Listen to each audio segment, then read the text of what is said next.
welcome back to Unitrader. We're going to continue today into our educational sort of material here. And today we're going to be looking at Fibonacci resistance speed fan. So there's a lot of fib tools, and this is one that is also quite useful. Now, let's just put this, take that off auto for a minute. All right, so the Fibonacci resistance speed fan, or speed resistance fan, sorry. So we are going to go into our Fibonacci and Gann tools, and here's the Fib speed resistance fan. And this is a 2-click tool, so a 2-point tool is what we're going to do pulls on. So you just pick a high, and then you would pick a low. All right,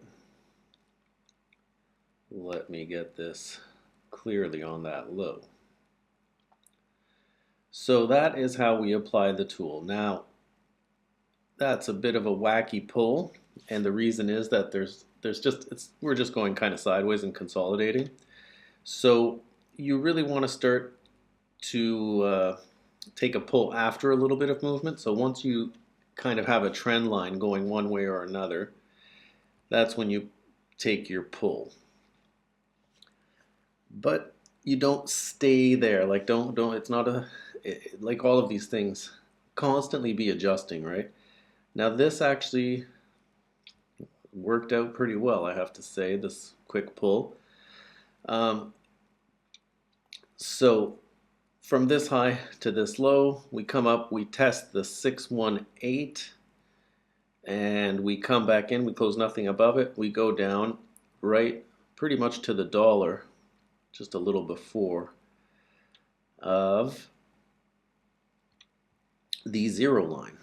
So the strong levels here really for this one are going to be the 2.5 for some reason on the speed fan is very well respected by Bitcoin, sorry, and as always the 618, and then the 7.5 also very well respected. So that's not a fib number, it's a Gann number, same as the 0.25.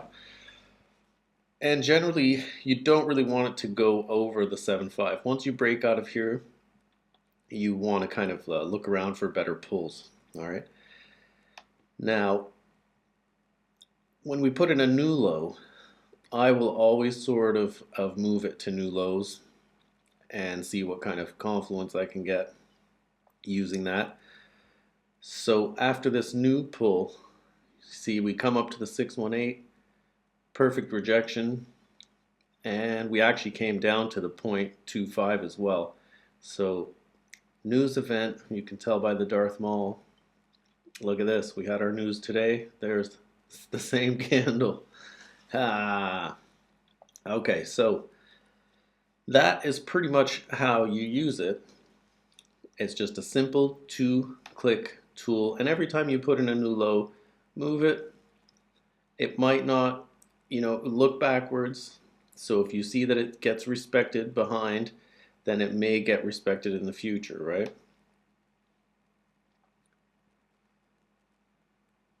So you see this very respected. We got the zero line getting respect. So you would assume that you may be able to use this as a confluence finder for something else. Again, we come off the 0.1 here. And look at this, we've just rejected right off of the 618.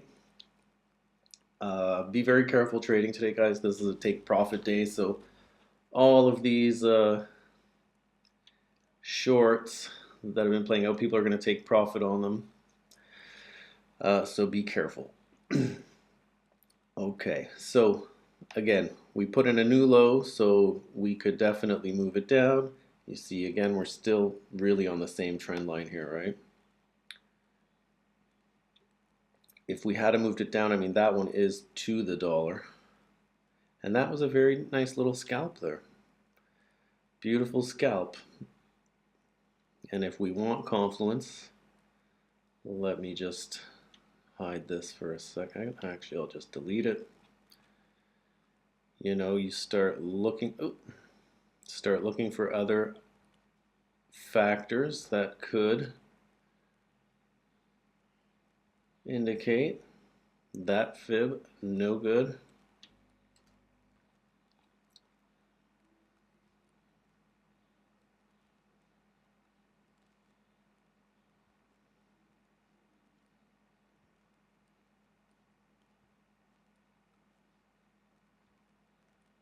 No good. Let me show you something.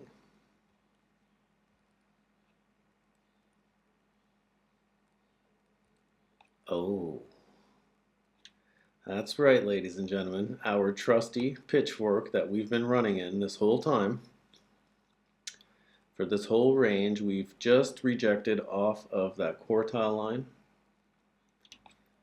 And so if we go back to this speed fan,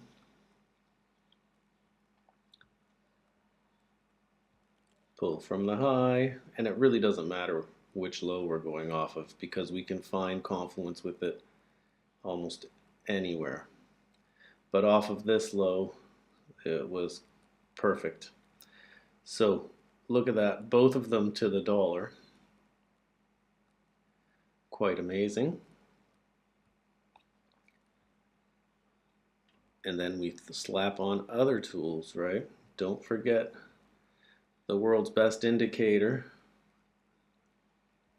And what do we have here? We've just come over the average daily range, the high, and we've hit the M3 level here. So that's, you know, some huge confluence right there. The 618 fib fan. We've got our quartile line of our pitchfork. We have the M3 after we've crossed over the high average daily range. Excuse me. So yeah, pretty easy scalp here.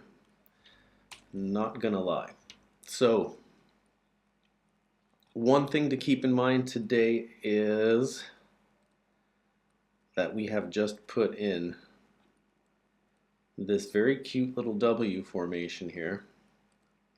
And if we were coming off of this M, we had our one leg down, consolidation, two legs, there's our level 2, a little bit of consolidation, third leg down, there's our level 3, put in the W.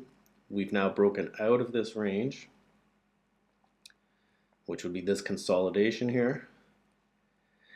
And we're now consolidating at level 1. So is this going to be the beginning of a push up? It may be, as you know, market makers are going to be taking profit today all the way through New York.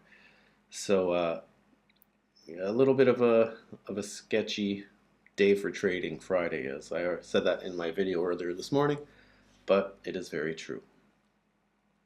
So again, let us just recap here. It's a very simple tool to use, right? Nothing overly complicated about it. The only thing is where you take your pulls from, right? So it's like any other tool. If we had have just left it on one of these original lows, which form this trend line, the 0 line, right now it wouldn't have been really helping us too much. Although from here you did get incredible respect around here. Yeah, but once we start sort of ranging out and we get these moves up from levels that you can't really see, then you can start to move it around, right? So at that point, start bringing it to new lows. And you can see as soon as we do that, we have respect on the 2.5. We kind of molest it a little bit here, get back in. Again, it's holding as support now. So that is really the key with most of these tools is if they stop working, especially if you're looking at something like a fib fan, if it stops working, then just mess around with your pull a little bit. See if you can find something that is getting more respect historically, right? Looking back. So it's just like the pitch. If your pitchfork is not getting respect, or I shouldn't say that because you want your pitchfork to be getting respect from historical data before you use it as any sort of confluence, right? But unfortunately, this one, you were not going to find that historical data with this fan. So what we do is just from the actual A pull, or the first pivot to the second pivot, we're going to be looking back here for respect. And if you do find respect, then you can look forward to using it as confluence. So that about does it, guys. It's a quickie, not much to this. So if you have any questions or concerns, leave a comment in the comment section. I said I was going to leave a Discord in the description of the last video, and I forgot, so I actually pinned it in a comment. I will leave a link to our Discord channel if you want, timely updates, and much easier to connect with me on Discord. You can ask me all kinds of questions. I'm pretty prompt at responses, as long as there's not a lot of crazy activity happening in the charts. Yeah, I'm not a financial advisor. This is not financial advice, and I will never contact you in the comment section. Should have put that at the beginning of the video because by now none of you are listening. But anyhow, hope you guys have a great day. Be safe, be well, and I will see you on the next one. Thanks.